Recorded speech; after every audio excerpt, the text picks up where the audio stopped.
Hi, welcome to the Highlighter Show, otherwise also known as the Highlighter Show TV. If you have Instagram, YouTube, Facebook, please feel free to check us out.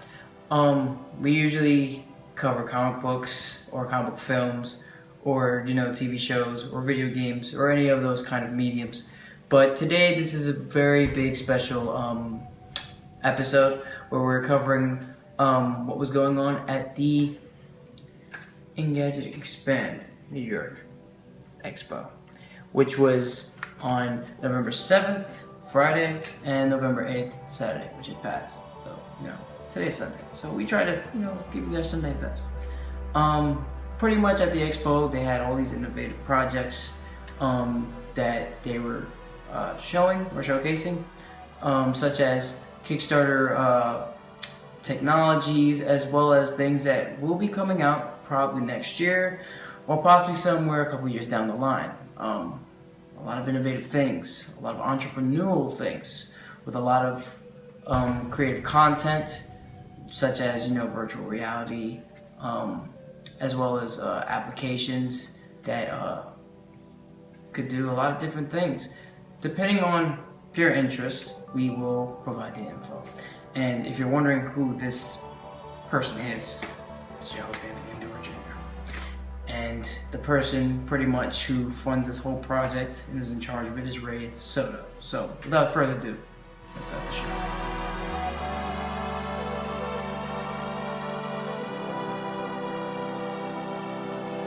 Okay guys, so the first part of our segment will focus on what we saw at the Geek Squad Academy booth. And at the Geek Squad Academy booth, they pretty much had a whole bunch of interesting concepts that pretty much are fairly basic when you think about like something that maybe like a little kid could possibly have made, which I wish I'd made it. But sadly, that's not my job description. So, pretty much, one of the things that I always find funny about certain things when you're a kid is they tell you, hey, don't play with your food. But Geek Squad Academy kind of took a different approach with it where you actually could. In one place we saw in the booth, bananas attached to these wires that allowed for anyone who wanted to touch any of these 4 bananas. It would allow these things to become notes to an actual keyboard that you'd see on the screen. So any banana that you pressed on of the 4, it would actually be a different note of the piano. The other we saw on the other segment of that booth was these 2 watermelons. And this one little child was actually pressing one watermelon to jump in this game that he was playing. And he used the other watermelon to actually propel his character forward and backward in any direction that he wanted to choose. And then this other interesting game was also using these little Play-Doh droplets. And they were attached to the same kind of wires with aluminum foil and such. And he was playing Pac-Man with these little droplets attached to these wires. And it allowed for the player to actually maneuver around the whole game like the typical classic arcade fashion. So Geek Squad Academy had some pretty innovative stuff with something that is fairly basic, which is refreshing.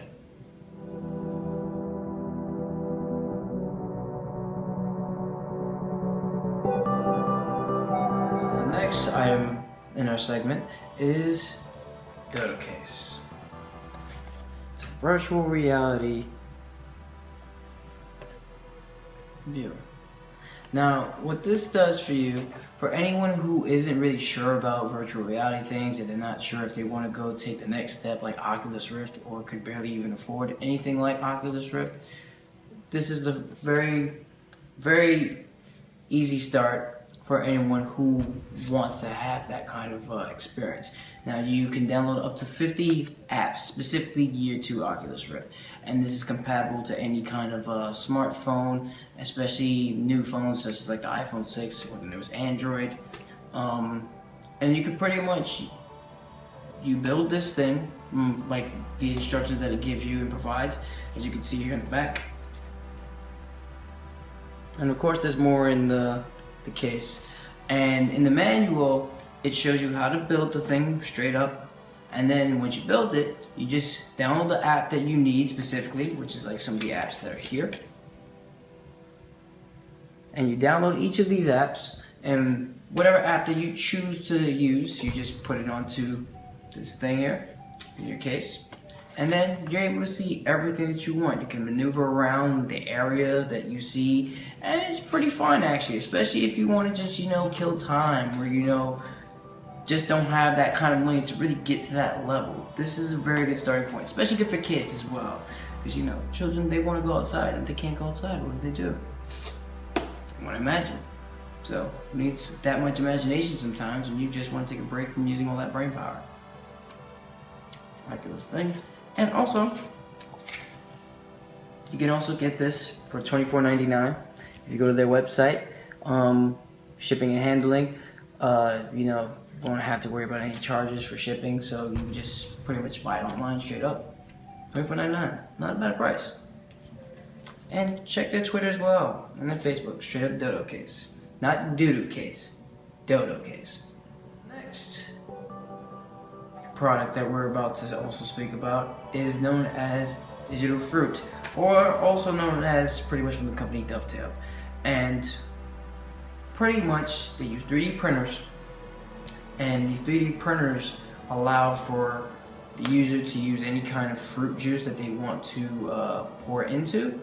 And when you pour in the fruit juice into the digital 3D printer, it actually will take the juice and make it into these little mini droplets that can pretty much be used to shape the juice into any kind of object or form that you want it to be. So if you want to have some kind of like physical three-dimensional orange juice cube that you want to eat, or you want to make the orange juice that you had, that we're putting the droplets into a strawberry shape, it will do that for you. Or if you want to make the orange juice into some kind of wasabi,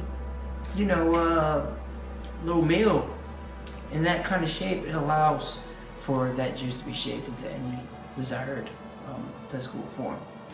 And it's consumable too, so pretty much, hey, if you want to make it into a little ball, if you want to make it into like a little Lego cube, you can do that. And again, what kid does not want to play with their food? Come on.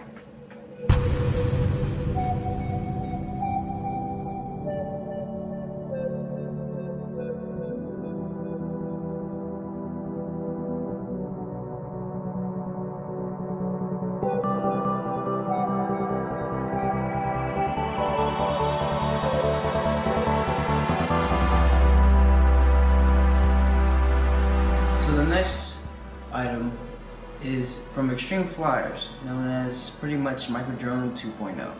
It's pretty much considered the first drone to actually carry a camera. So you can actually use this thing, this drone, and you can pretty much use it almost at any kind of height, and pretty much at any angle that you want to actually control the drone or have it go. It's made from a 3D printer, so it's pretty much compiled of any kind of like metallic material that that's required, and it's pretty fun. It's actually able to attach to almost any kind of surface if you want it to, and if it crashes, it doesn't really easily break, so you never even have to worry, because as soon as you control this thing and say you want to make a quick landing, whatever, it'll literally like just fly, and as it's in mid-drop, catches itself midway. So it's pretty good, especially. You don't really have to worry about it ever being extremely damaged. I mean, unless you're, I don't know, doing something as crazy as Sid from Toy Story, which I do not recommend. But what I do recommend is, if you do want to use this kind of camera and drone, and use it for any kind of films that you want to make from different kinds of angles and heights that you really wouldn't be able to make if you're especially starting out as maybe like some up-and-coming film major, I suggest you get this.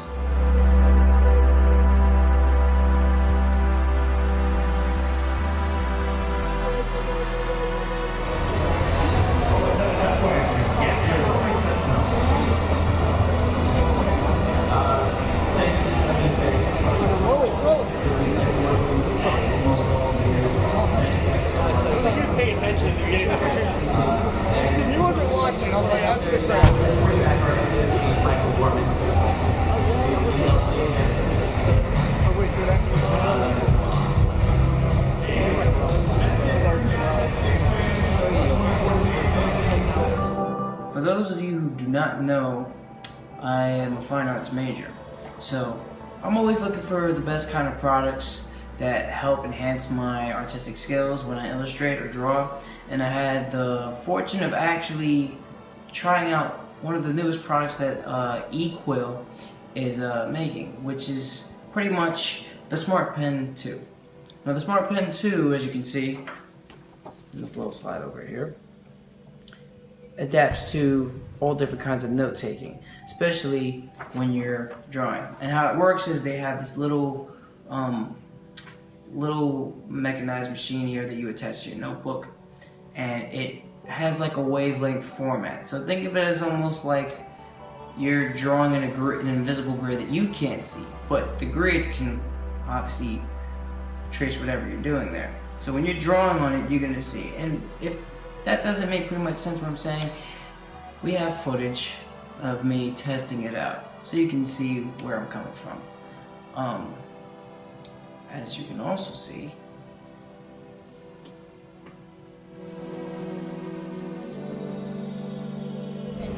Wait till the next one here.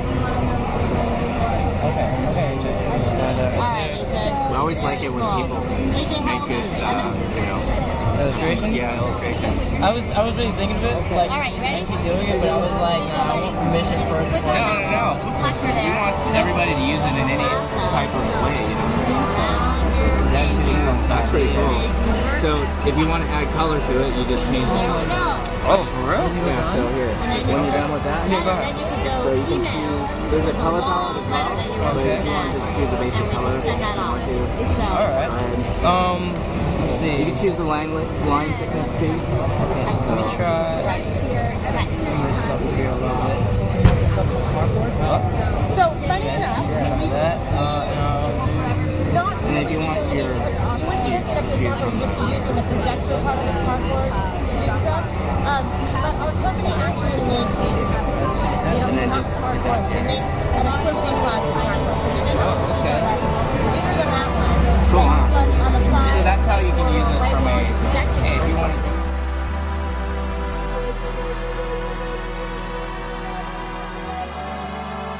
okay, so the one I believe is pretty much the most impressive device that I've seen from the booth from Fove, the company Fove. And pretty much the device is very similar to Oculus Rift, but it's the first head mount display where you can actually interact with your environments based on your eyesight. And what I mean by that is you could put the head mount display any direction that you want to look at. Allows for you to interact, and by that again is this. Say you're looking at an opponent. Literally what you can do is you can actually look at your opponent in the head mount, and you can actually face off against them. Like say you're trying to shoot at a bunch of, like, a horde of enemies. You can actually look at each of your enemies, and literally your character will actually shoot at each and every one of them automatically based on where you're looking. So you can look around, and everywhere you look, you're shooting. Or if you're playing a different game where you're probably interacting with a person and you're trying to communicate with them, you can actually just look straight at them and stuff like that, and do certain things. But as you're looking at them, you're already doing the actions that are required. Now, pretty much I had the fortune of speaking with one of the people who were pretty much representing Fove at the event. And I'm not saying that she could be really related to the legendary Hideo Kojima, known for the Metal Gear Solid franchise and for the upcoming Silent Hills game with Guillermo del Toro, but this Kojima has done work for Sony, has been a representative for Sony for a couple years, and right now at Fove, she's one of the leads in the project for the head mount display. So I suggest for any Kojima fans, and if you're interested in a different kind of experience and up your game ante, I suggest you keep an eye out for that from Fove. First head mount eye clicking display. Game Files.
And now, lastly, the last of our segment is from the Lego booth. Lego. Why is Lego there? Well, because they had a new product from a third-generation company called Lego Mindstorm. Now, Lego Mindstorm is a combination of actual Lego pieces attached to technological devices that allow for people to use these remote controls and control these little Lego devices. So they had these different designs. One that was in the design of a snake, one that was in the design that kind of reminds me of WALL-E. And it's pretty fun, especially, and I suggest for anyone who is looking to bring or buy something for their kids and to have them kind of use that as a way for educational purposes to interact. I suggest that Lego Mindstorms is one of those products that any parent or pretty much anybody should buy. It's made from literal Lego pieces and it's attached from actual technological devices. And literally, you can do so many things with it. And there are so many different designs and different items and characters, I guess you could say. So there's a snake, there's a robot, like a little robot.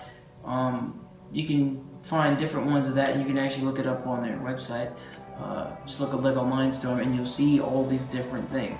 But overall, it was really impressive and fun, especially because they had, you know, some test players, you know, some kids who were test players, and they were fiddling around with it, and you could kind of see how they interact, so they can actually like attack. They can actually, you know, just maneuver around any space. And for anyone who wants to just do a worm's eye view and you want to just film something at worm's eye view, you can probably put the camera on it and then just, you know, use the device and you can pretty much just see from whatever angle from the bottom. So I suggest that that is one of those things that people should buy.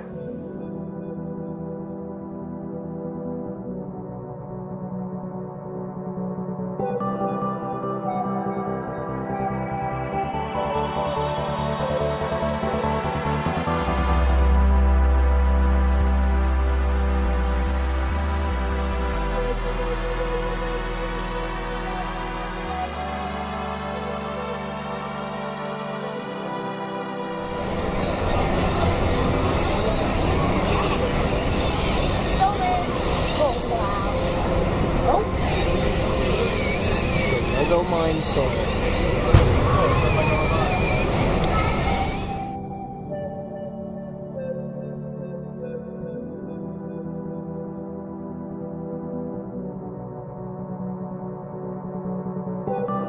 Okay guys, now before we get to our closing segment with a bunch of different slides, you know, there were a lot more other products that were out there that we probably won't be able to really cover as much, but we do have pictures and footage of all these different products. So before we leave, if you want to go and look for more upcoming episodes that we will be having, please subscribe to our YouTube channel, which is The Highlighter Show TV, as well as our Instagram, The Highlighter Show TV, and as well as our Facebook page, The Highlighter Show TV. And the only other thing that I think, because as a first episode, it's not really our first episode, because it's a special. The next episode is going to be very juicy, especially for the comic fans and for the film fans. For anyone who has a little bit of a Marvel or a DC debate, a little Marvel DC thing in them, or any other kind of comic book genre or video game genre, we'll be covering that in the next couple episodes. So please, stay tuned. And remember, days can be bad, but think of the highlights of those days.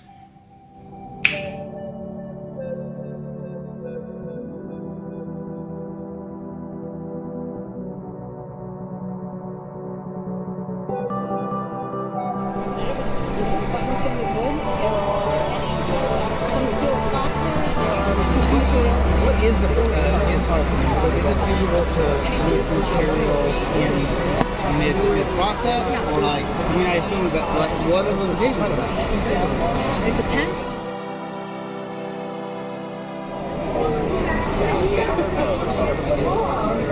All right, thank you.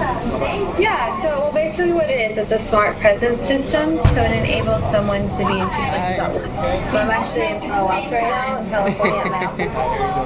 Yeah, and I'm also hanging out with you guys. Are you waiting to operate one of these? The one in Kansas City? Yeah, we did. I was speaking to Yeah, no problem. So I'm my own commander-in-chief. I get to choose when I go right, left. a little bit. Yeah, she's sending me more information. It's all done in real time. Just taking a picture of the market.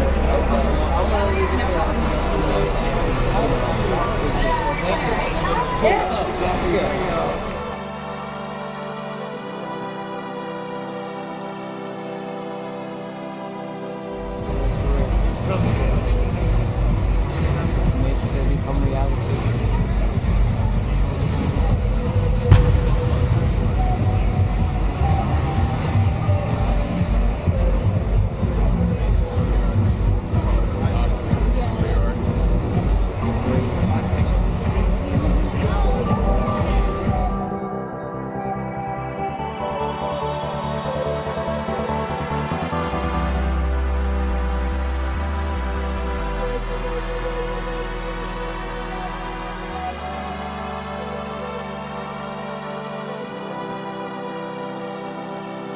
Let's hear it one more time before it's fitting. Thank you very much.